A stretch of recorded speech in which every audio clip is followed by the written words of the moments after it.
Hola, ¿qué tal? Muy buenas noches, ¿cómo están? Iniciamos este programa de Interpelados para analizar temas importantes, ¿no? Exactamente. Perdón, permiso. Sí. Ahí, acomoda. Lo acomodamos un poquito mejor. Ah, bueno. Ahí está. Ahí está. Ahí estamos. Perfecto. Gracias, Yovina.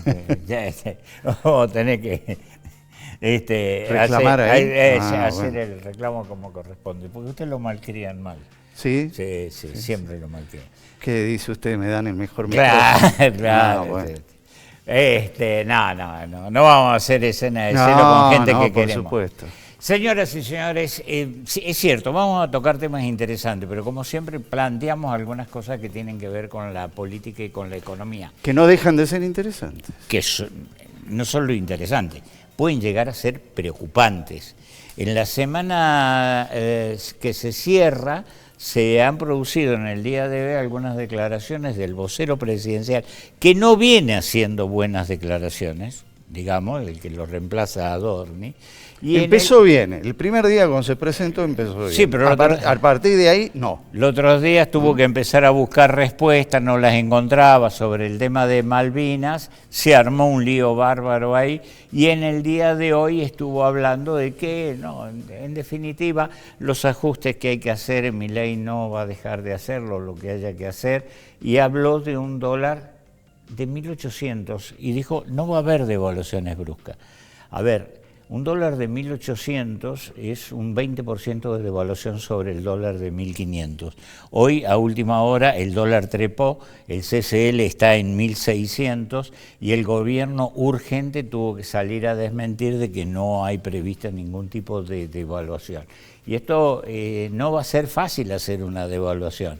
Lo que pasa que si usted toma que en enero el dólar estaba a 1.500 y de enero a ahora tiene una inflación acumulada de cerca del 20%, indudablemente hay un atraso sin perjuicio del atraso anterior que había. Así que durante el fin de semana vamos a tener desmentidas y contradesmentidas respecto de esto que ha traído mucha incertidumbre. ¿Por qué?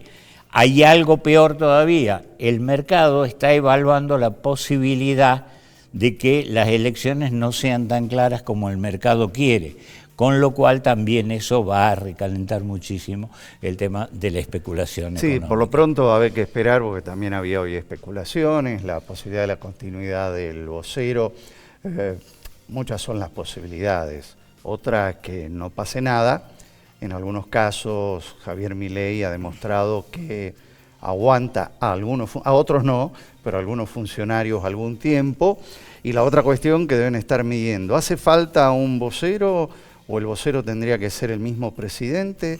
¿Cuáles son los costos? ¿Cuáles son los perjuicios? ¿Cuáles pueden ser los beneficios? El tema que sí, lo que se está notando, es que el gobierno nacional tiene mucho problema con los propios.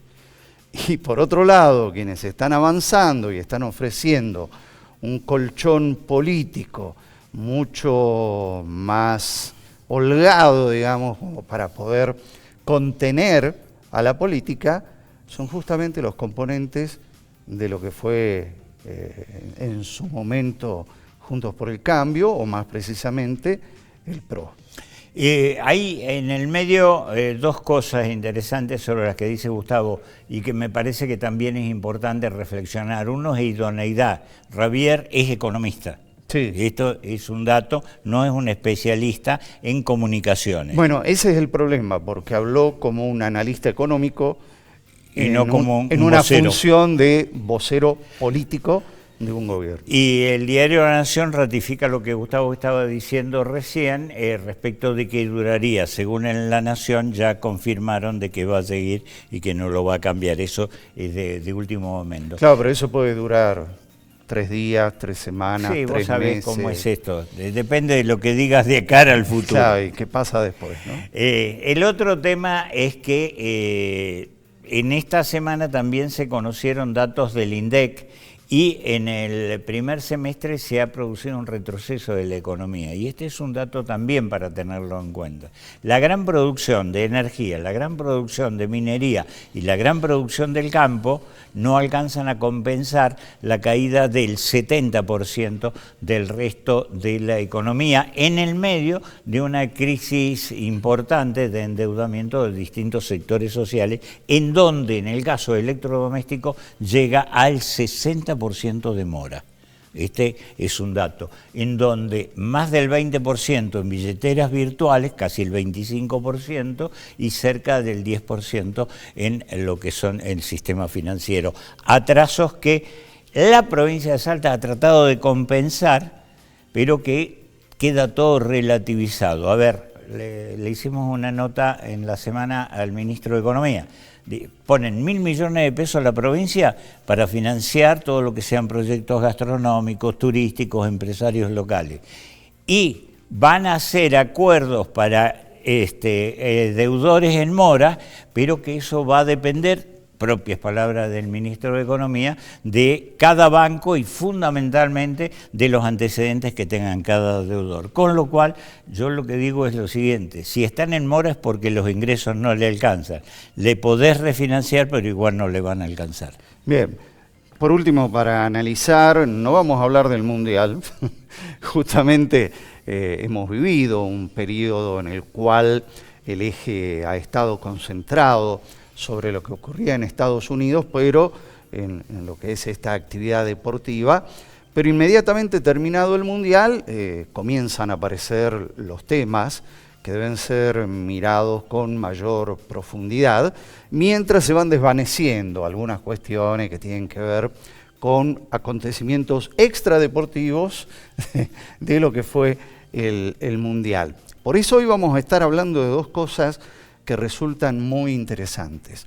Por un lado, la política, no solamente la política nacional, que pudo descansar hasta hoy, nada más, sino también las políticas provinciales, municipales, todo en función de las elecciones 2027. Pero varios países de América Latina han estado ya teniendo sus procesos electorales este año. Justamente en los próximos días va a asumir Keiko Fujimori en Perú y Del Espriella en Colombia.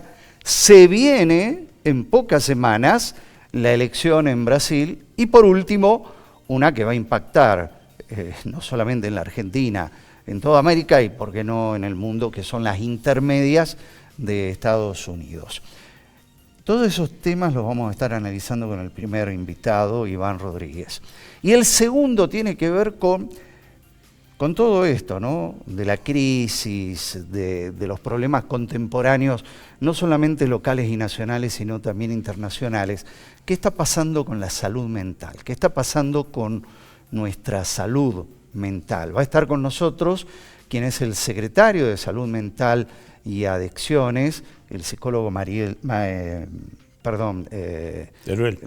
Teruel, que él va a estar, comentando junto con nosotros, profundizando este tema de cuál es la situación desde lo económico, desde lo social, desde lo político, desde otras esferas, como puede ser lo educativo también, sobre las personas y sobre los distintos sectores generacionales, como también de los distintos sectores sociales y económicos. Y cómo están funcionando los sistemas de asistencia a la salud mental por parte de los organismos públicos, que me parece también como muy importante. ¿Qué cosas le pusimos al partido de Argentina e Inglaterra?